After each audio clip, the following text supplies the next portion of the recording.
Hello everyone, welcome to PS Galaxy. Let's continue with Chapter 1, the Indian Constitution. In our last video, we have discussed what is a constitution and why a country needs a constitution. Today, we will discuss the key features, or we can say the pillars of the constitution and the challenges before the Constituent Assembly. So let's get started. The first key feature of the constitution is federalism. Now, what is federalism? Let me tell you. Federalism is a system of government where power is divided between the central government and the state or regional government through a written constitution. In India, we have government at the national level as well as the state level. There also exists a system of governance with a three-tier system in the state at the local level.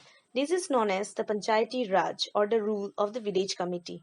This system has elected bodies at the village, the block, and the district levels. This decentralization of power ensures greater participation of people and more effective implementation of rural development programs. Both the national and state governments derive their authority and power from the constitution. It means that in theory, both governments can exercise their powers equally, but in practice, the states are subordinate to the central government. In a two federation, like in United States, both entities, national and the state governments, are independent of each other and states do not exist as subordinate units to the central government. But India is not a two federation and regarded as quasi-federation in its nature. The federal character of the Indian Constitution involves a three-way distribution of power between the national government and the state. The three-way distribution is listed under the union list, the state list, and the concurrent list. The central government is given exclusive powers to make laws on the item listed on the union list. The state can make laws on the item listed in the state list. On the item listed in the third list, that is the concurrent list, both the center and the state can make laws, while each state in India enjoys autonomy in exercising powers on certain issues. Subject of national concern required that all states follow the laws of the central government. But in case of an overlap of interest in any matter on the list, the power of the central government prevails. This makes the central government more powerful. The second key features of Indian constitution is parliamentary form of government. India has adopted a parliamentary form of government in which people elect their representative. Every citizen is free to contest election irrespective of his or her social or economic status. There is a distinction between the head of the state and the head of the government. The head of the state usually refers to a nominal head like the President of India, in whose name the country is governed. Such a head may be elected directly or indirectly, unlike the constitutional monarchy in Britain, where the head of the state, that is, the king or the queen, is a hereditary head. The head of the government refers to the ruling government headed by the prime minister, along with his or her council of ministers.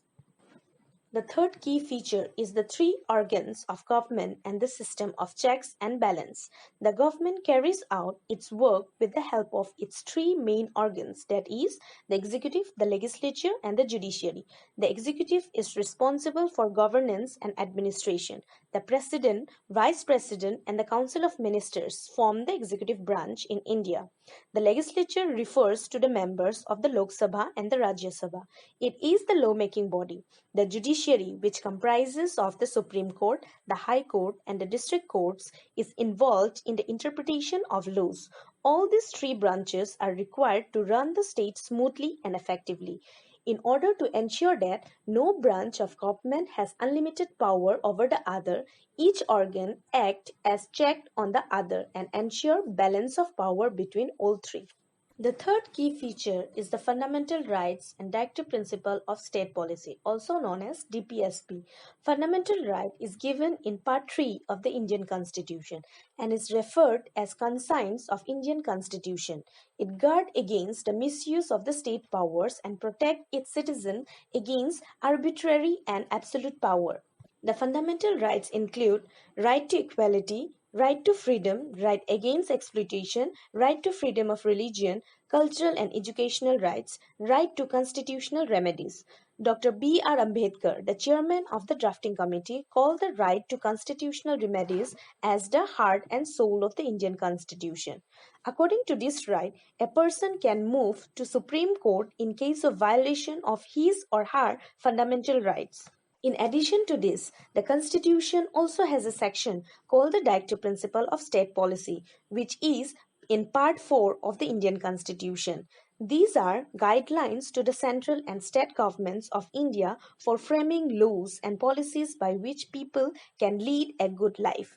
They also aim to establish social and economic democracy through a welfare state. These, unlike the fundamental rights, are non-justifiable in nature.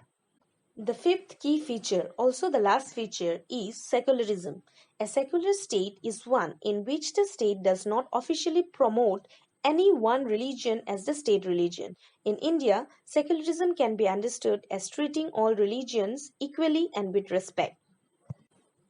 Now, let's see what were the challenges that came before the Constituent Assembly.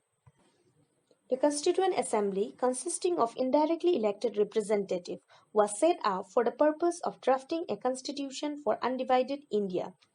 Drafting the constitution for a huge and diverse country like India was not an easy affair. The long experience of authoritarian rule under the British had conveyed our leaders as well as the people that free India should be a democracy in which everyone should be treated equally and be allowed to participate in governance. Thus, India's freedom struggle was not merely a struggle against a foreign rule, but in fact, it was also a struggle to rejuvenate our country and transform our society and politics.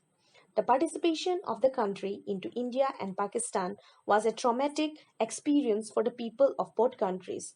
The merge of the princely states was a difficult and uncertain task. When India became a republic, it was a complete radical break with the past. The people of India chose to place themselves under a supreme law instead of being ruled by a monarch. They adopted a system of governance that vested the power of governance under three branches, that is, the executive, the legislative, and the judiciary. So, the Constitution defines the powers and responsibilities of the three branches and regulates relations between the center and the state. The framers of the Constitution took into account the geographical and ethnic diversity of the country to make a democracy more effective. They have also worked towards making just distribution of economic resources with an aim to eradicate poverty through social economic reforms by adopting a method of systematic planning. So with this we come to an end of this video and also end of the chapter. See you soon in our next video with another new chapter. Till then, stay safe, stay healthy. Thank you.